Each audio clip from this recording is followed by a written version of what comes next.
Hello and welcome to Just Hoops. Free agency is kicked off, guys are signing across the board, but in today's video we're going to talk about Joe Ingles in Orlando. Joe is entering a situation where there's a lot of young talent, Franz, Paolo, Wendell Carter Jr., amongst a bunch of other guys that are still trying to figure out the NBA, how to be successful, and how to win at this level, and he already knows how to do that.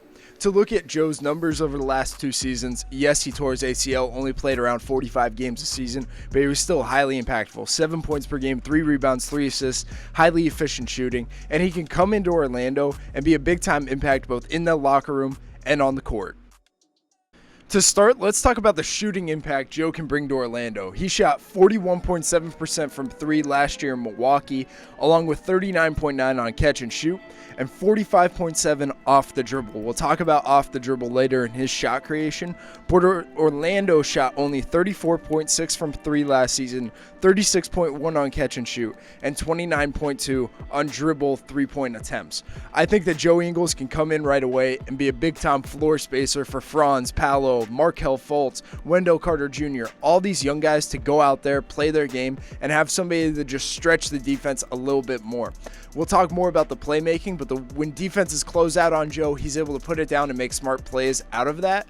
But in terms of the shot making, you can see he's more than capable of playing off of guys. He has a quick catch and shoot release. He also has the ability to put the ball on the ground, move off the ball, and shoot on the move. Just an all-around really high-quality shooter that's always been throughout his career, and just one part of why he's been such a big part of winning teams throughout the entirety of his career, from Utah to Milwaukee last year, and now he has a chance to go into Orlando and be a big-time impact player there.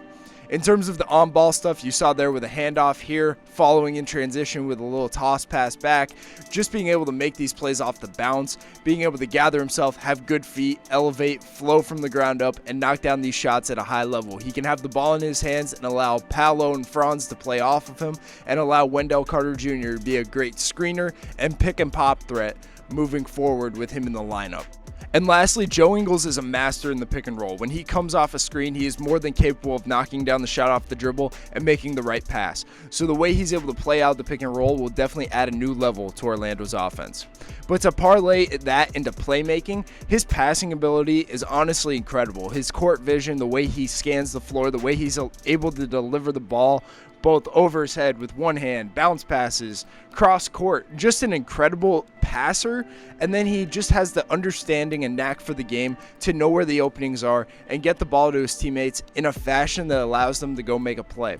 Here you can see him in transition. Chris Middleton found a gap and he found him in the middle of the floor to go make a play.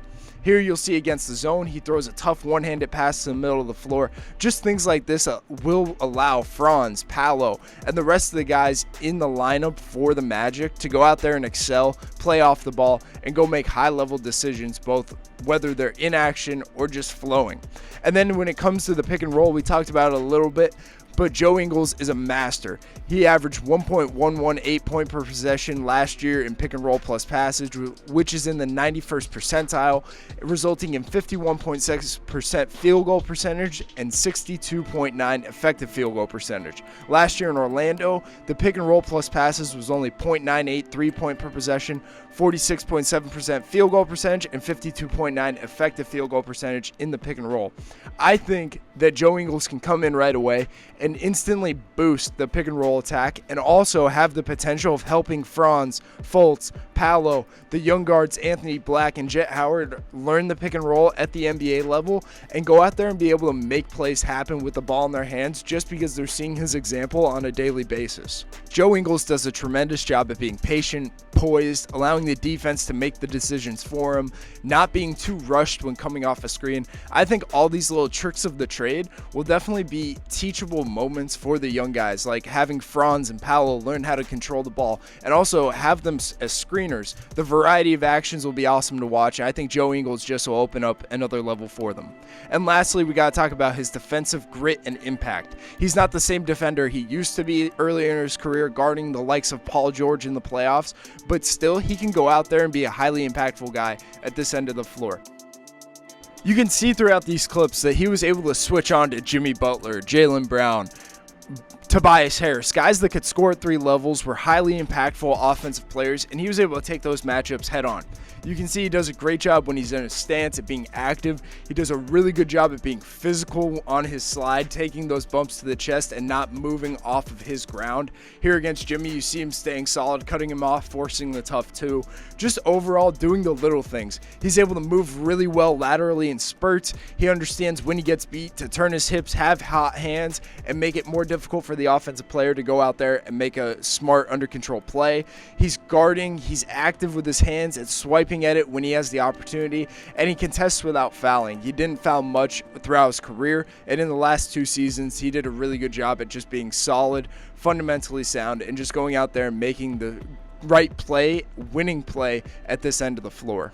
We already know that Joe Ingles does a great job positionally at putting himself in the right spots on the floor, doing the right things in right situations, but when it comes to action that is run with him in it, you can see he does a great job at chasing, staying connected, following up, rear view contests. Here he blocked the shot, but overall just giving the effort to fight over, be connected to his man or the ball, and just make it more difficult and try to blow up the action essentially.